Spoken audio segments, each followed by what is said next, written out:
삶의 기적을 일으키는 30분 예배를 시작하도록 하겠습니다.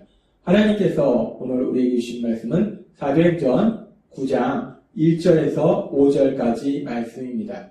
이 말씀 제가 봉독하도록 하겠습니다. 사울이 주의 제자들에 대하여 여전히 위협과 살기가 등등하여 대제사장에게 가서 다맛의 여러 회당에 가져갈 공문을 청하니 이는 만일 그 도를 따르는 사람을 만나면 남녀를 막론하고 결박하여 예루살렘으로 잡아오려 합니다. 사울이 길을 가다가 다맛에게 가까이 이르더니 호련히 하늘로부터 빛이 그를 둘러 비추는지라. 땅에 엎드러져 들음에 소리가 있어 이르시되 사울아 사울아 내가 어찌하여 나를 박해하느냐 하시거늘 대답하되 주여 누구시니이까 이르시되 나는 내가 박해하는 예수라. 아멘. 오늘도 하나님께서 우리에게 주신 말씀을 듣기 전에 잠시 기도하는 시간 갖도록 하겠습니다. 하나님 아버지 감사합니다. 오늘도 저희들을 사랑하시고 저희를 만나주셔서 저희에게 말씀하시니 감사합니다.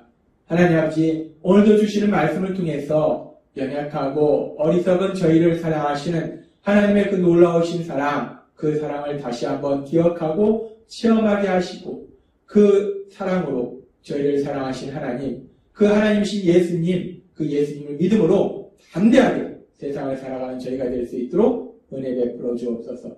예수님의 이름으로 감사하며 기도드리옵나이다. 아멘.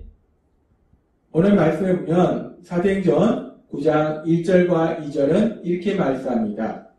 사울이 주의 제자들에 대하여 여전히 위협과 살기가 등등하여 대제사장에게 가서 다맛의 여러 회당에 가져갈 공문을 청하니 이는 만일 그 도를 따르는 사람을 만나면 남녀를 막론하고 결박하여 예루살렘으로 잡아오려 합니다. 라고 말씀합니다. 여기서 사울이라는 사람이 지금 다마섹까지 가서 예수님을 믿는 사람들을 잡아오려고 한다고 하는데 이 다마섹이 어디인가? 다마섹은 지금 사울이 있던 그 예루살렘으로부터 동북쪽으로 약 230km 정도 떨어진 곳이 다마섹입니다. 예루살렘에서 상당히 먼 거리예요. 그렇게 상당히 먼 거리. 그 먼 거리까지 가서 지금 사울이 예수님을 믿는 사람들을 잡아오려고 합니다. 근데 그 당시에 이 다마섹 지역에는 유대인들이 약 4만 명 정도 모여서 살고 있었다고 합니다. 그러니까 상당히 많은 유대인들이 있었고 그렇게 상당히 많은 유대인들이 있었기 때문에 예루살렘 지역의 교회가 박해가 일어남으로 인해서 피신한 많은 그리스도인들이 그 당시에 다마섹까지 가서 또 복음을 전하고 있었다는 거예요. 그래서 사울이 그런 다마섹에 있는 예수님을 믿는 사람들을 잡으려고 다마섹까지 가려고 이제 대제사장에게 공문을 받으려고 합니다.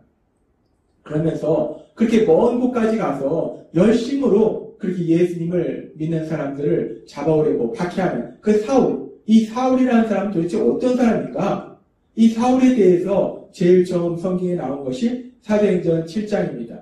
사도행전 7장에서 믿음의 사람 스데반 집사가 돌에 맞아 죽임을 당할 때에 바로 그 장소에 함께 있었던 사람이 사울이에요. 사도행전 7장 58절은 이렇게 말씀합니다. 성 밖으로 내치고 돌로 칠세 증인들이 옷을 벗어 사울이라 하는 청년의 발 앞에 두니라 라고 말씀합니다. 이 사울을 돌로 쳐 죽이는 사람들이 그들의 옷을 벗어서 사울이라는 청년의 발 앞에 두니라. 여기는 단순히 사울이라는 청년의 발 앞에 이렇게 스데반을 죽이는 사람들이 옷을 벗어 죽은 것을 말하고 있지만 성경의 다른 부분에 보면 바울이 직접 고백할 때 자기가 그렇게 스데반 집사를 죽이는 일에 적극적으로 찬성했다라고 성경은 말하고 있습니다. 그렇습니다. 이 사울이라는 사람이 누군가? 이 사울이라는 사람은 복음을 증거하던, 복음을 전하던 스데반 집사, 그 스데반 집사를 돌로 쳐서 죽일 때 스데반 집사의 그 죽임에 대해서 적극적으로 찬성하던 사람이 이 사울이라는 사람이라는 거예요. 그리고 이 사울은 더 나아가서 사도행전 8장 1절과 3절은 이렇게 말씀합니다. 사울은 그가 죽임당함을 마땅히 여기더라. 그날에 예루살렘에 있는 교회에 큰 박해가 있어 사도 외에는 다 유대와 사마리아 모든 땅으로 흩어지니라. 사울이 교회를 전멸할 때 각 집에 들어가 남녀를 끌어다가 옥에 넘기니라 라고 말씀합니다. 스데반 집사가 돌에 맞아 죽임을 당할 때 적극적으로 스데반 집사는 죽여야 된다라고 찬성했던 그 사울은 이제 스데반 집사의 순교 이후에 더욱더 강력하게 예수님을 믿는 사람들을 박해하는데 집집마다 찾아다니면서 예수님을 믿는 사람을 찾아서 감옥에 가두는, 감옥에 잡아넣는, 그래서 때에 따라서는 죽음에 이르도록 만드는 그런 아주 포악한 모습을 우리가 볼 수 있어요.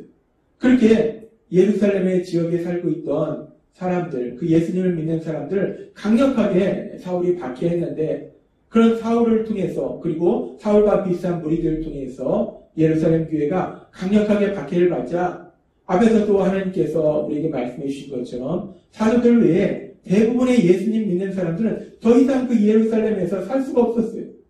생활할 수가 없었습니다. 그래서 그들이 예루살렘을 떠나서 이곳저곳으로 떠나갔고, 그렇게 예루살렘을 떠나서 피난한 많은 사람들 중에 일부는 전에 말씀드렸다시피 사마리아에 갔었고, 그리고 그 일부는 또 지금 다마섹 지역까지 간 거예요. 그런데 사울이 그 소식을 듣고 다마섹까지 예수님을 믿는 사람들이 피신했더라 라는 소식을 듣고 그 피신한 사람들조차도 잡아오려고 그 먼 예루살렘에서 230km나 떨어진 그 먼 곳까지 가려고 지금 대제사장에서 공문을 받아서 그곳으로 가고 있다는 거예요. 참 끈질긴 사울의 박해에 예수님 믿는 사람들에 대한 박해의 모습을 우리가 볼 수 있어요. 그렇게 사울이 참 적극적으로 악을 행합니다. 적극적으로 하나님의 뜻과는 반대의 삶을 삽니다.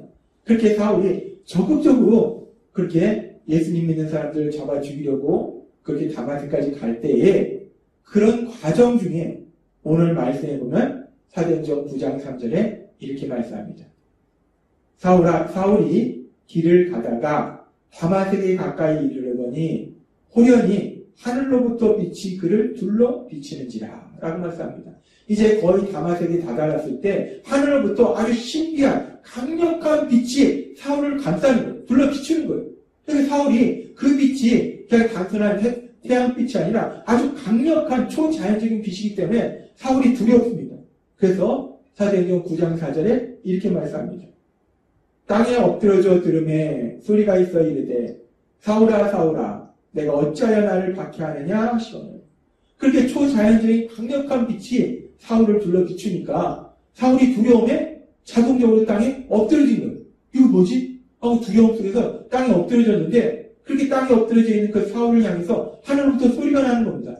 사울아 사울아 내가 어찌하여 나를 박해하느냐. 사울아 사울아 내가 어찌하여 나를 박해하느냐. 하늘로부터 신비한 소리가 들리는 거예요. 그리고 계속해서 성경은 이렇게 말씀합니다. 사도행전 9장 5절 말씀. 대답하되 주여 누구시옵니까? 하늘로부터 신비한 소리가 나고 강렬한 초자연적인 빛이 자신을 비추고 있을 때 두려움 속에서 사울이 묻습니다. 누구신데 나한테 이런 말씀하십니까? 누구십니까? 라고 사울이 묻습니다. 그때 이렇게 말씀하십니다. 이르시되 나는 내가 박해하는 예수라 라고 말씀합니다. 초자연적인 음성이 하늘로부터 나서 사울아 사울아 어찌하여 내가 나를 박해하느냐라고 말씀하시고 누구시냐고 내가 누구를 박해하냐고 사울이 물어봤을 때 나는 내가 박해하는 예수라 라고 말씀한다는 거예요. 지금 하나님신 예수님께서 다마섹 도상에서 사울에게 나타나셔서 사울에게 말씀하실 때 너가 왜 나를 박해하느냐. 사울이 지금 예수님을 박해하고 있다라고 예수님께서 친히 말씀하시더라는 거예요. 사울이 예수님을 박해한다는 거예요. 근데 우리가 사도행전의 말씀을 읽고 묵상해보면 사울이 예수님을 만난 적도 없습니다. 따라서 사울이 예수님을 박해한 것이 아니고 지금 사도행전 8장과 9장의 말씀을 보면은 사울은 예수님을 믿는 사람들을 박해했어요. 예수님을 믿는 사람들, 예루살렘에 있는 예수님을 믿는 사람들을 감옥에 가두고 죽임당하도록 만들고 더 나아가서 이제 다마섹 지역까지 쫓아와서 다마섹에 있는 예수님을 믿는 사람들까지 박해하려고 사울이 다마섹까지 오고 있는 중이었다는 거예요. 그렇게 사울은 분명히 예수님을 믿는 사람들을 박해했는데, 근데 하나님 예수님은 지금 무엇이라고 말씀하냐? 사울아, 사울아, 내가 왜 나를 믿는 사람들을 박해하느냐라고 말씀하시는 것이 아니라, 너가 왜 나를 박해하느냐? 라고 말씀하시더라고요. 지금 예수님께서는 예수님을 믿는 사람들을 박해하는 것을 예수님을 박해하는 것이다 라고 말씀한다는 거예요. 예수님을 믿는 사람들을 예수님 자신과 동일시해 주신다는 거예요. 우리는 이 말씀을 통해서 다시 한번 하나님신 예수님의 놀라우신 사랑을 볼 수 있어요. 창조주이신 하나님신 예수님께서 피조물에 불과한 예수님을 믿는 우리들, 그 예수님을 믿는 우리들을 예수님과 동일한 존재로 말씀하신다는 거예요. 예수님 믿는 사람을 박해하는 것은 예수님을 박해하는 것이다 라고 말씀한다는 거예요. 그렇게 하나님신 예수님께서 예수님을 믿는 사람들을 자신과 동일시하는 그런 모습은 마태복음 25장에 보면 최후의 심판에 대해서 예수님께서 말씀하시는데 그 말씀 속에서도 비슷한 말씀이 나옵니다. 그 말씀 속에서도 예수님께서 최후의 심판 자리에서 이제 심판자로 오셨을 때 복을 받을 사람들에게 말씀하십니다. 너희가 내가 힘들고 어려울 때 나를 섬겼기 때문에 너희는 이제 영원히 나와 함께 할 것이다. 복을 받을 것이다. 라고 말씀하실 때 그렇게 복을 받을 사람들이 이상합니다. 자신들은 예수님을 만난 적도 없고 따라서 예수님을 섬긴 적도 없는데 언제 우리가 예수님을 만나고 예수님을 섬겼다고 말씀하십니까? 라고 궁금해서 묻습니다. 그때 예수님께서 이렇게 말씀하십니다. 마태복음 25장 40절 말씀.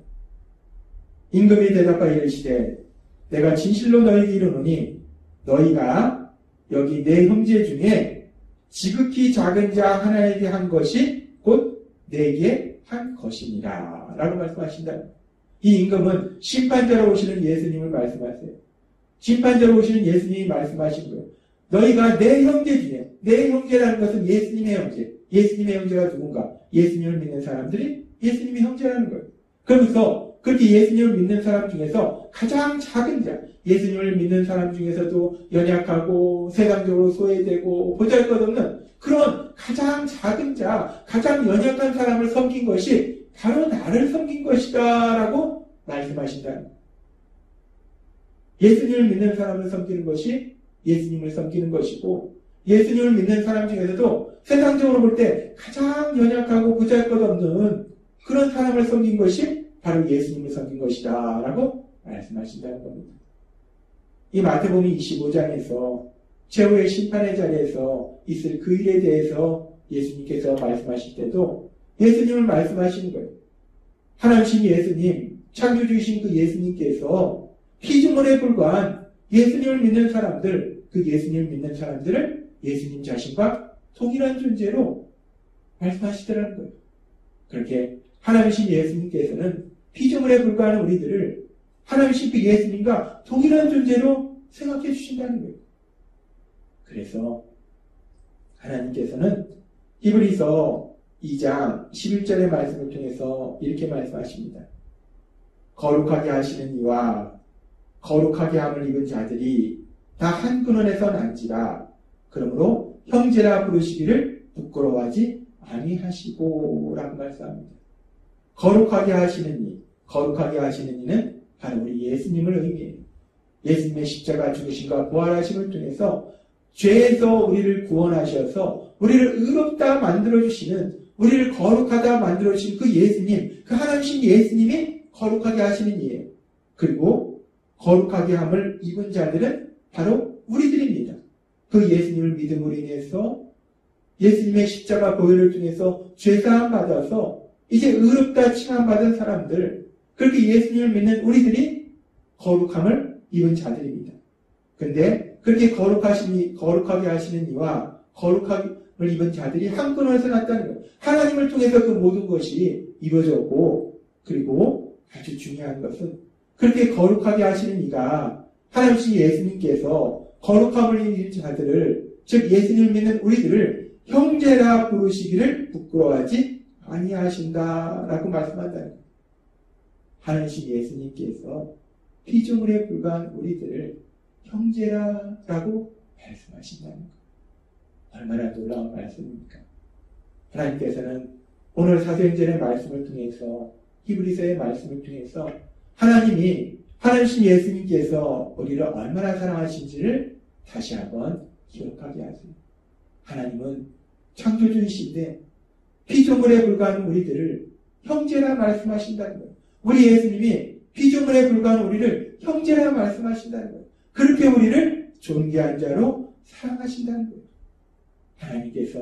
하나님이신 예수님께서 우리를 그렇게 사랑하심을 우리가 믿고 기억할 때 우리의 날마다의 삶 속에 그 예수님의 사랑 안에 거함으로 인해서 그렇게 우리를 사랑하시는 하나님이신 예수님, 그 예수님께서 행하시는 그 놀라운 역사들을 홍성히 체험하며 하나님의 영광을 나타내시는 여러분이 되시길 주님의 이름으로 축원합니다. 기도하겠습니다. 하나님 아버지 감사합니다. 오늘도 주신 말씀처럼 하나님이신 예수님, 피조물에 불과한 우리들을 자신과 동일한 존재로 말씀하시고 또한 우리들을 형제라 부르시는 그 예수님의 한없는 사랑이 우리와 함께 하심에 그 사랑 안에 거함으로 인해서 하나님이신 예수님께서 행하시는 그 놀라운 역사들을 홍성하게 체험하는 저희 모두가 될 수 있도록 은혜를 부어주옵소서. 예수님의 이름으로 감사하며 기도드리옵나이다. 아멘. 이 시간도 하나님께서 우리 주신 말씀을 묵상하면서 조용히 기도하는 시간 갖도록 하겠습니다.